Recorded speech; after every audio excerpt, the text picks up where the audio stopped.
What's going on, guys? It's Greg from East Coast Eyes, and welcome to episode 3 of the ECD Pick'em Show. In this show every week, I'm going to be breaking down the games over the weekend and where you can watch and what you can watch over the weekend, my picks, so make sure to enter. The link is in the description. Great prize at the end of the year. You make your picks every week.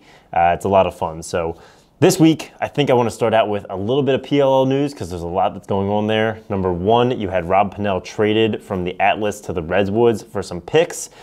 Pretty crazy trade because Rob only spent one very short year on the Atlas. But I think at the end of the day, I think it's good for the Atlas. They're going to refresh with younger guys. It's good for the Redwoods who can fill that attack spot.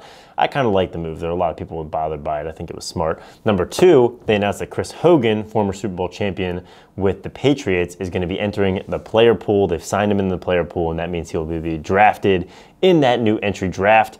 This is a lot of cool publicity for Lacrosse, but he was an all-conference Division I player at Penn State. He is obviously very fast, can stop on a dime, has great hand-eye coordination, hasn't played in like 10 years really competitively or even picked up a stick too much, which is what he said. But I don't think it'll take long for him to get his stick work back, and I think he's had access to elite-level training, facilities, physical therapy, stuff that lacrosse players generally don't get for the last 10 years, and I think he's going to show up in shape. So I'm looking forward to seeing him play.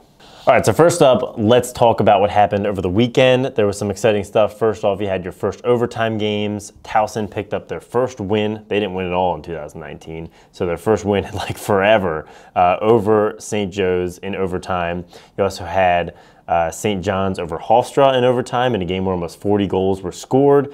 You had a really sick goal by Providence with the one-hander. I know Lax.com was down there with LSG visuals filming.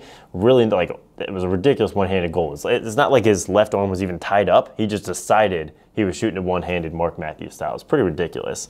And then we also had some games that were pushed, canceled, or postponed. I think just like the NFL, you're going to see this with COVID. You're going to see players out from time to time. You're going to see games rescheduled or postponed. So you had the Army-UMass game was canceled and Army ended up playing UVA. You had Delaware versus Villanova. That was also postponed, presumably due to COVID reasons. So if that happens with our picks, we're just going to watch those games and they won't count for or against your record if something you pick gets canceled. So just keep that in mind as you're making your picks. All right, so last week I told you whoever did the best in this week was going to get a free mesh kit, and that looks like our overall new leader who picked 7 for 7 this week is Avi Mehta. Sorry if I butchered your name, probably did. You got the mesh kit, so we'll get in contact with you. And we also are gonna embed the leaderboard in the link in this week's blog so you guys can check where you're at and see where you're in the standings.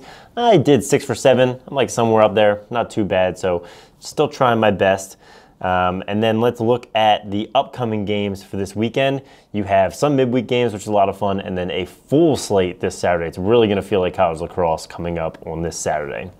So you've got a Tuesday game, which is UNC versus High Point. High Point looked really good against RMU. Asher Nolting is obviously very good and tough to stop, but UNC looked even better, and Chris Gray looks ridiculous. So that's going to be a really great matchup for a midweek game on a Tuesday. And then, like I said, you've got 19 games on Saturday, which is just crazy. And you're also going to have the Big Ten opening up their season, which is a lot of fun. Obviously, the ACC's gotten a lot of attention. They're very good this year, but you can't forget about the Big Ten, who has a lot of depth and great players.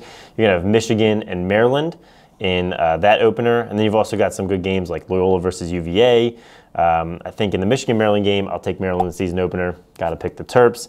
Loyola versus UVA, got to take UVA there. I don't want to pick all the favorites, but it's hard to pick against them right now.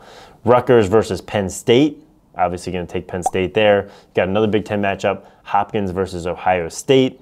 Syracuse versus Army, so another tough matchup for Army, heading up to Syracuse. 19 games on Saturday, so you got a lot of games to pick down there in the blog post. And finally, let's take a look at where you can watch this stuff. So on Tuesday, that High Point UNC game is going to be on the ACC network, which is a service you might or might not have. You can also stream it. And then Saturday, there's less games on than I would have liked, but there are a couple. You've got Duke versus Towson on Lax Sportsnet, which is a free service. You can get Ohio State versus Hopkins on ESPN3, which should also be free streaming. And finally, there are a ton of games on ESPN Plus, which again is that premium subscription you got to pay for. But at this point, with all the games they're putting on it for like $5 a month, I would just subscribe if I were you guys.